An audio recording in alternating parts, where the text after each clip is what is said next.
I'm King Lincoln. It's October 2024, and this will be my final Humble Choice review.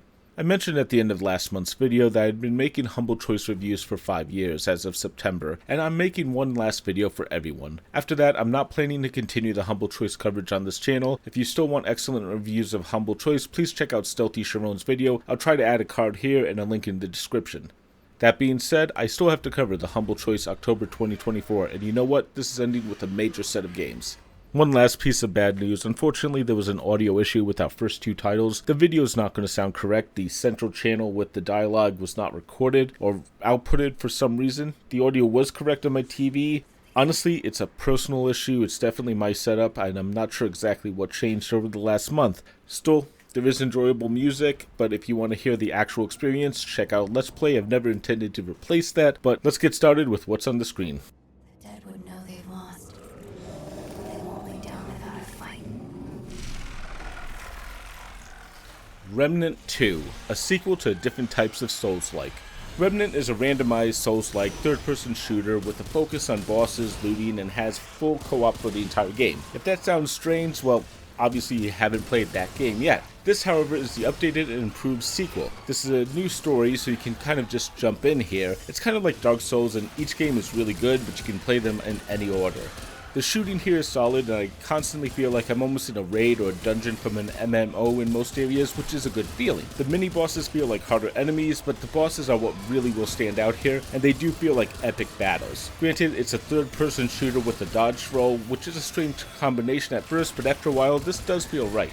This is trying to reach that Souls-like feeling, but it also pushes a lot of replayability, so if you want to just beat a game and move on, well, you can do that here, but this is expecting players to replay as only a fraction of the bosses are available in each run. Also, just like being a Souls-like, this will turn off some players, but this doesn't have the insane difficulty at first, and with co-op, I do think it's going to be more approachable.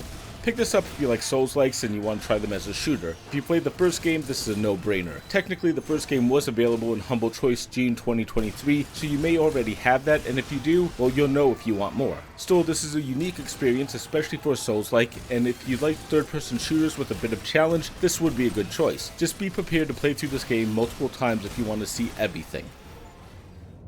I don't know. Feels like... Whoa! What happened to you guys? Not just me. Persona 5 Strikers. It's Persona Warriors.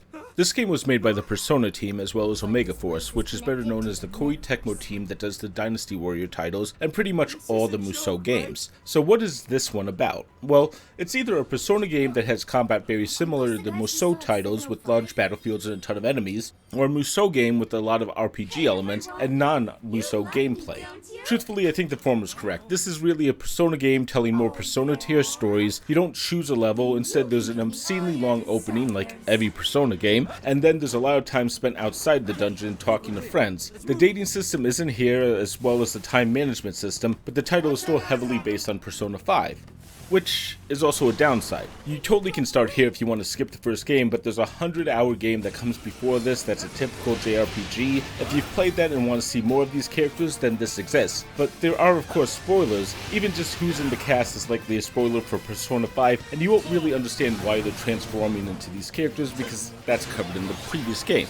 Pick this up if you want another Persona 5 story, or you just want every Warriors-style game. I like Persona, but honestly, I picked this up because it's Omega Force, and I'm very happy with that feature. It's not a Dynasty Warriors game necessarily, in the same way Hyrule Warriors wasn't truly a Dynasty Warriors game. It's a merging of two franchises, and it makes something very unique. Also, just so you know, this is a 40-hour title, so be prepared. This is going to take a long time, especially if you go through all the dialogue.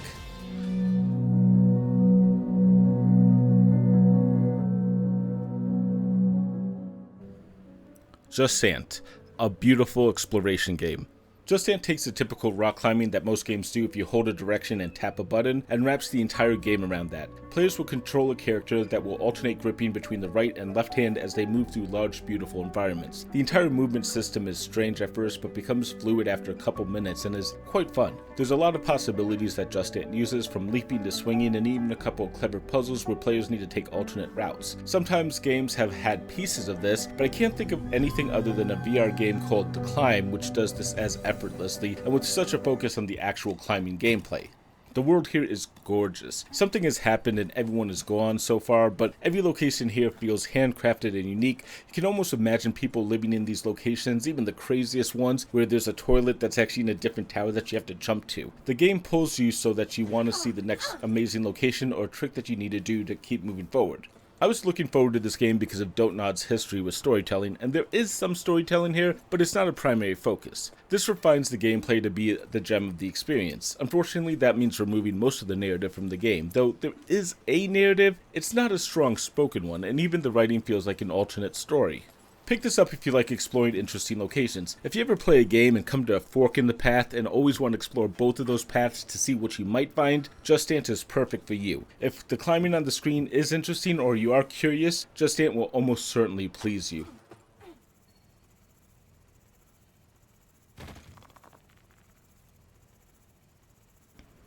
Dome Keepers, a clever base defense roguelite. Dome Keepers has the player mining ore in an underground area. Players will find 3 types of loot that they'll have to return to the dome. However, the planet they find themselves on is also hostile. While no enemies will attack the player themselves, they will send waves and waves against the dome itself on intervals, so players will have to return to defend it and to upgrade their abilities. Everything here is done very well, and while it feels a little strange at first, it actually becomes interesting, especially after beating the first run, which honestly might have been a little bit easy. There's 4 difficulties and a ton of other options, so you can kind of customize the game that you want to play, though you will be unlocking stuff as you go along. Though what you see is what you get. You'll be digging or shooting. There's a lot of variation from what I've seen, but it's one of those 2 things so far. In addition, there are a couple of upgrades that kind of feel almost required, such as a wave timer and a health bar. I'm sure expert players may not need them, but they could have just been on by default. The randomness of the map can also be an issue, but kind of the point, similar to Minecraft. You dig to find out what's there, not because you know a specific item is there. Pick this up if you like roguelites. My first run only took about 40 minutes, and part of that was learning the game. Now, I mentioned options. There is the promise of larger caverns, multiple difficulties, and a ton of customization, so it will stay fresh. There's also a bunch of challenges that you can tackle if you just want more.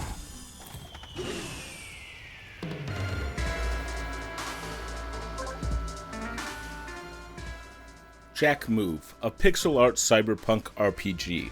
Jack Move takes the standard RPG and puts a nice coat of cyberpunk terminology over it and lets the player loose in a short but interesting RPG. Players will go on a job to steal information from a corporation to start with, and then get embroiled into a much larger story. The art is excellent, the combat has a bit of variety and is well designed, and the story is interesting so far. I even was challenged already and have actually had to continue twice, but that also comes with learning the battle system and understanding honestly I should be using those consumables instead of hoarding them like I always do.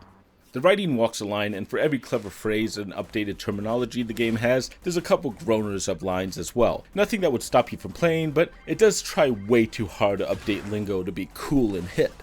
The challenge in the combat is good, but it also feels like once you understand the systems and the enemy's weaknesses, it'll quickly become much easier. For instance, I really struggled with the first boss, and the second boss I kind of just breezed through. Also, I have heard this game runs about 6 to 8 hours, so it's not a normal RPG length experience, even if it uses the typical battle systems.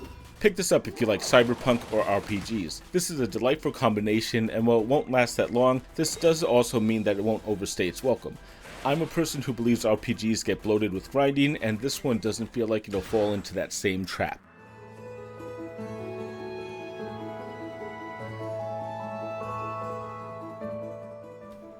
Station to Station, a mix of a Euro board game with resource management and placement. Station to Station looks like a railroad management game. It's not. The game revolves around buildings and needed logistical support. Each level starts with a couple buildings that need to be connected to produce goods. Once that's done, the game drops more and more of the required buildings that require all the needs to be taken care of. Now, there are a few wonderful systems here, including the stacking bonus, and since the map fills out progressively, you need to consider what additional rail lines will need to be placed, and there's 2 challenges per level. One is different on each level, and the other is about maximizing your cash flow, or at least having enough left over at the end. All of this makes this game into a puzzle game more than a management game, but I think the look of the game will make people think it's something different. There's not a lot of difficulty so far, and even when you run into a roadblock, you can usually just restart the level. If you ever get stuck with analysis paralysis in games, honestly this one might cause some panic because there's a lot of micro optimizations you can make even if you don't really need to. Pick this up if you like puzzle games. There is a decent trial and error cycle with the game on some levels, but with a few attempts you'll be able to beat almost any level, and even when you make those mistakes they can be obvious in hindsight. This won't push the limits of players, but it is a nice comfortable game, and I love watching the world color return when a building is complete. Please finish. Okay, I flashed him. Is that it? Remnant Records, a multiplayer roguelite horror game that's not that scary. I am not a horror fan. I have to say that every time we talk about a horror game, but then again, Remnant Records isn't a horror game. The first time I saw a monster, it definitely startled me. Of course it did. After all, they are enemies that you can't attack. After seeing them for more than a second though, I realized I had very little to be afraid of. Truthfully, they kind of reminded me of the glitchy aliens from Aliens Colonial Marines. Monsters can attack and kill the players though, but it's based on certain rules, and once you have those rules, it's more of a race to exploit them and explore. This is helped by the fact that this is a multiplayer game, so players can team up and explore locations and are trying to purge the ghosts together. There are a few locations and there are random elements. Essentially, this is a roguelite, one of those, where players can level up, earn perks, and run the same levels over and over. Yet that randomness means there's no good stories here, it's just hinting at different items. And I ran the same level 5 times, each time the layout was almost exactly the same, with some important items moved around. Now, even if the monsters were scary, the atmosphere is lost when you make it a roguelite, but also, like I said, the monsters aren't that scary. For instance, there was one point I sat behind a closed door for 5 minutes just to beat a level, and that completely worked. Also, the devs have abandoned this game for the last 10 months, and honestly, there are quite a few bugs. Pick this up if you want a co-op, ghost hunter type TV experience. It's got some interesting ideas, but truthfully it's a buggy mess as well, so if you expect any level of polish or continued support, well, you're not going to get that here.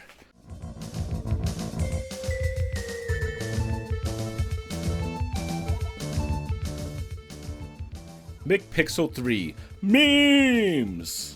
Or at least it's trying to be. McPixel 3 is a sequel to McPixel, because it's funny since it's actually a sequel, but instead of 2, it's actually a 3! Are we laughing yet? Because honestly, that's the type of humor we're going to see here. There's 100 levels in McPixel 3, but they're all very short, taking less than a minute to try to get through. Usually players will have multiple objects that they can interact with, and usually only one will win a scenario, saving McPixel's life. The others are humorous, and they can range from instant lose to something silly happening, like McPixel kicking a person, which truthfully he does a lot. The game though, I didn't find it that funny. Personal opinion. I will admit I did laugh a couple times, but remember this game is shotgunning jokes, so laughing at 3 or 4 out of an hour of playtime isn't a great average. I groaned far more often and said, well, okay, as well. A lot of the game is trying way too hard to do anything interesting or funny with no real setup or punchline. However, I will defend the game. It is a $10 game that's just trying to be as silly as possible. This usually goes for a couple bucks, and you know what? Okay, if you do like anything, you'll get a couple bucks worth out of it. I am going to be showing off the gaming levels because those were my favorite, but this is a small set of the levels. The next set of levels, for instance, were focused on a shrunken McPixel, which admittedly did have some clever thoughts. Pick this up if you like what you're seeing. It's supposed to be a mixture of MacGyver and McGruber, but honestly it's a lot more like McGruber with his very short SNL skits and WarioWare with his short levels. However, I think you can also just watch someone else playing the game on YouTube because it tracks everything that you've seen, so you're not going to miss anything. Personally, I just didn't find the gameplay that compelling. I'll let the game play on though so you can continue to see some of those wacky shenanigans. And that's what we have this month. So with all that said, let's start with our good old friend, isthereanydeal.com, and of course there is. This has Persona 5 Strikers and Remnant 2 after all. Even Jusant has only been $16 at the cheapest. On the other hand, oh wow, the other hand's bad. McPixel goes for $2 on sale, Dome Keeper's price is very low, and Jack Move is also pretty cheap. And if you didn't notice, Jack Move was bundled 7 times already. Wow, Humble. Oh wait, okay, maybe it's often in Fanatical, which is 5 of those times. But it's also been in a Humble bundle already in a tier that went for $13. Come on. Still, this is a pretty nice lineup. Remnant 2, Persona 5 Strikers, even Jusant and Dome Keeper are major titles that are worth checking out. The fact that they're all in one bundle is very strong, and even the smaller games are nice. And if you want more Remnant 2, there is a 35% off coupon for that DLC. There's a 10% off coupon for Crusader Kings DLC, which I really don't know why because there's not even a Paradox game in this bundle, and a coupon for the pre-order of Metaphor Refantizo, I have no clue, but that's at least from Atlas, so that makes sense, and it kind of looks a little bit like Persona. Not from the same studio though. And I do want to say, even if this was my last video on Humble Choice, I think this might be the first Dynasty Warriors style game, also known as the Musou genre, to be in the choice. Correct me in the comments if I'm wrong, but with that being my favorite, you know what, I'm not going to spoil the rankings just yet. But that takes us to the tier list. You know, I always explain this. You're on your own this time, figure it out. Oh, and we're bringing back the fast food comparisons for one last time. Relax, that's a joke. And the miss is at the bottom of the tier list this month though, it's Remnant Records. Listen, some people are going to have fun, but come on, it's a 9-month-old abandoned game from the looks of things. It really does need at least one more polishing patch, bare minimum, probably a bit more content. I'm sure this didn't sell well, so the devs moved on, but then again they left it in the bundle. Honestly, not a great sign.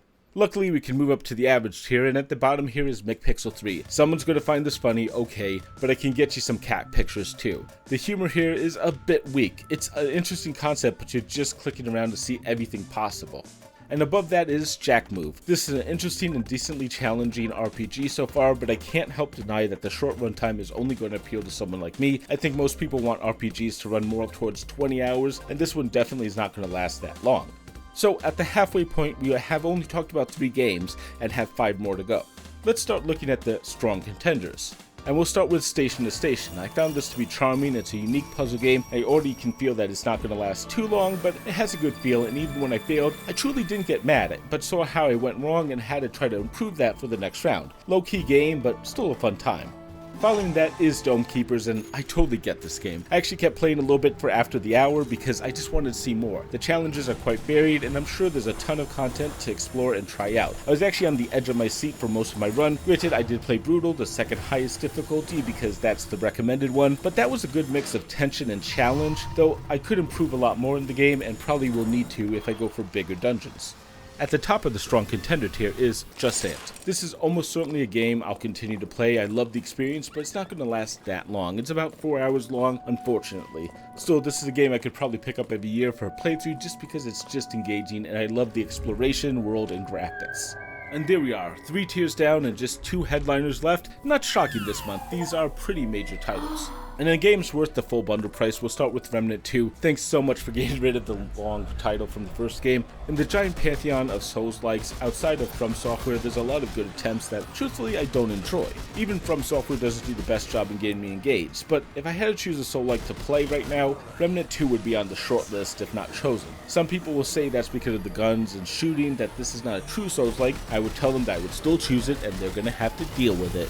The game of the month is Persona 5 Strikers, or again, I'll call it Persona Warriors. Yes, I love the Musou genre, and while it's more RPG heavy than that, it's still a 40+ hour experience with a Musou battle system and the Persona writing that does deliver an interesting experience. If you do intend to play Persona 5, play that first, but then check this one out after that. It is pretty unique.